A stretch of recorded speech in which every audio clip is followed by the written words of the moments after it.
Assalamualaikum warahmatullahi wabarakatuh. Selamat pagi. Di sini kami kelompok 6 yang beranggotakan Pak Dwi, saya Sekar, dan Ibu Heni akan membahas di pertemuan keempat, yaitu tentang prosedur pengembangan multimedia pembelajaran. Yang pertama, saya yang akan membahasnya, yaitu tentang pengertian pengembangan media pembelajaran. Pengembangan media pembelajaran adalah segala proses yang dapat digunakan untuk menyalurkan pesan atau bahan pembelajaran, sehingga dapat merangsang perhatian, minat, pikiran, dan perasaan siswa dalam kegiatan belajar untuk mencapai tujuan belajar. Yang kedua ada contoh pengembangan media. Di sini ada 3 contoh pengembangan media. Yang pertama yaitu berbasis visual, dibagi menjadi 3 lagi, yang itu ada poster, bagan, dan grafik. Yang kedua berbasis audiovisual yang dibagi menjadi 3, yaitu televisi, kombinasi slide dan suara, contohnya PPT yang diisi dengan suara. Yang ketiga radio tape. Yang ketiga yaitu ada berbasis komputer, dibagi menjadi 2. Yang pertama teknologi jaringan dan internet. Selanjutnya tentang pentingnya pengembangan media. Pengembangan media itu sangat penting untuk siswa dan guru. Yang pertama, untuk membangkitkan ide dan gagasan yang bersifat konseptual sehingga mengurangi kesalahpahaman siswa. Yang kedua, meningkatkan minat siswa untuk belajar. Yang ketiga, memberikan pengalaman nyata yang merangsang aktivitas diri sendiri untuk belajar. Yang keempat, dapat mengembangkan jalan pikiran yang berkelanjutan. Yang kelima, menyediakan pengalaman yang tidak mudah didapat melalui materi-materi yang lain dan menjadikan proses belajar mendalam dan beragam. Baiklah, kami lanjutkan presentasi dari kelompok.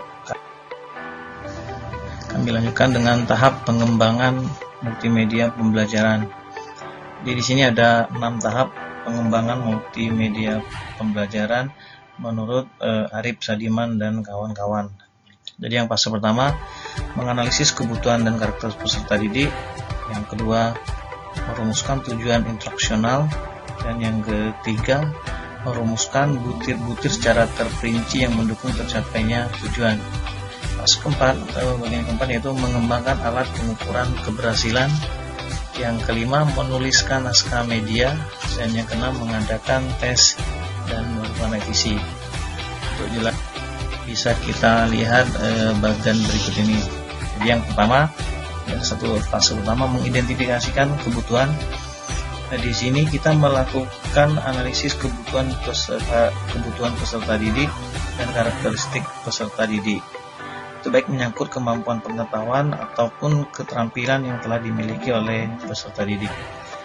Selanjutnya yang kedua adalah merumuskan tujuan pembelajaran. Di sini kita merumuskan tujuan pembelajaran harus berorientasi kepada peserta didik, yang bisa kita susun menggunakan rumus ABCD, yaitu audience, behavior, condition, dan degree. Selanjutnya yang fase ketiga yaitu perumusan butir materi terperinci yang mendukung tercapainya tujuan. Nah, jadi di sini kita merinci kembali tujuan khusus dari pembelajaran yang akan kita capai. Dan yang keempat itu mengembangkan alat pengukur keberhasilan. Nah, jadi alat pengukuran keberhasilan seyogyanya dikembangkan terlebih dahulu sebelum naskah program ditulis. Bentuk alat pengukurnya bisa tes, pengamatan, penugasan, dan checklist perilaku.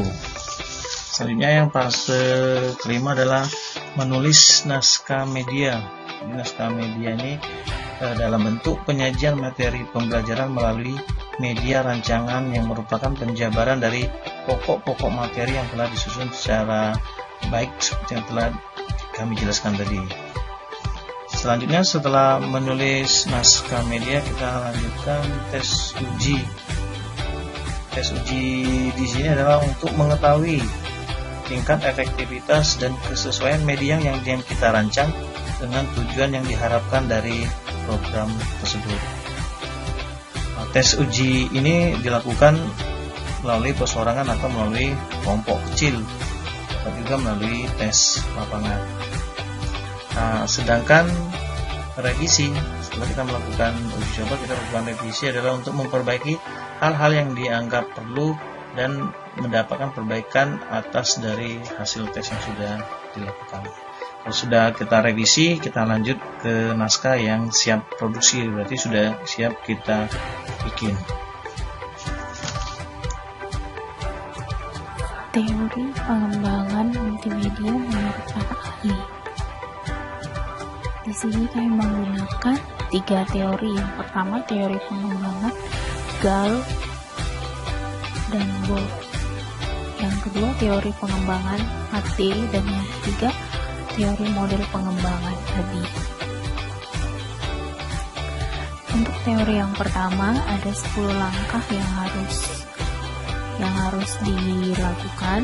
Yang pertama itu ada pengumpulan data, ada perencanaan, pengembangan dari produk, uji coba lapangan 1, merevisi hasil uji coba lapangan 2, penyempurnaan produk hasil uji coba pelaksanaan lapangan, penyempurnaan produk akhir, dan yang terakhir diseminasi dan implementasi. Baru teori yang kedua, model 4D oleh Thiagarajan. Itu ada 4 model. Yang pertama ada pendefinisian. Nah, pada tahap pendefinisian ini adalah kegiatan analisis kebutuhan pengembangan, syarat-syarat pengembangan produk yang sesuai dengan kebutuhan pengguna. Nah, jadi di sini kita menganalisis terlebih dahulu kira-kira media seperti apa yang dibutuhkan oleh peserta didik. Baru yang kedua ada tahap perancangan, membuat rancangan produk dengan kerangka isi hasil analisis. Tahap selanjutnya penelitian melakukan validitas pada kerangka rancangan dasar. Baru yang ketiga, pengembangan. Terdapat 2 kegiatan, yaitu ada expert, appraisal, dan development testing. Nah, di sini ini berfungsi untuk memvalidasi, sedangkan development testing berfungsi untuk menguji coba produk. Baru yang terakhir, penyebar luasan.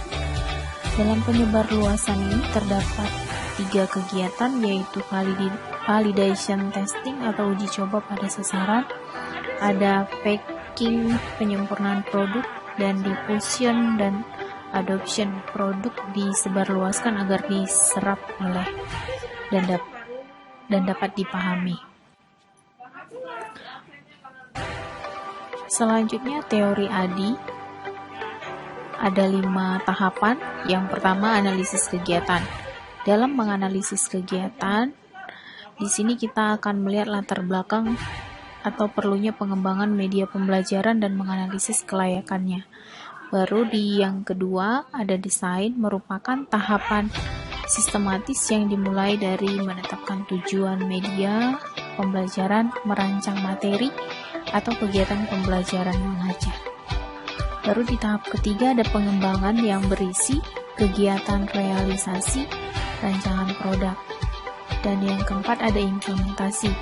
Setelah selesai direalisasikan, maka tahap selanjutnya diimplementasikan pada situasi dan kelayakan yang nyata. Dan yang terakhir ada evaluasi. Dilakukan dalam 2 tahap, yaitu formatif dan sumatif. Evaluasi formatif dilaksanakan setelah tatap muka, sedangkan sumatif dilakukan setelah semua kegiatan pembelajaran berakhir.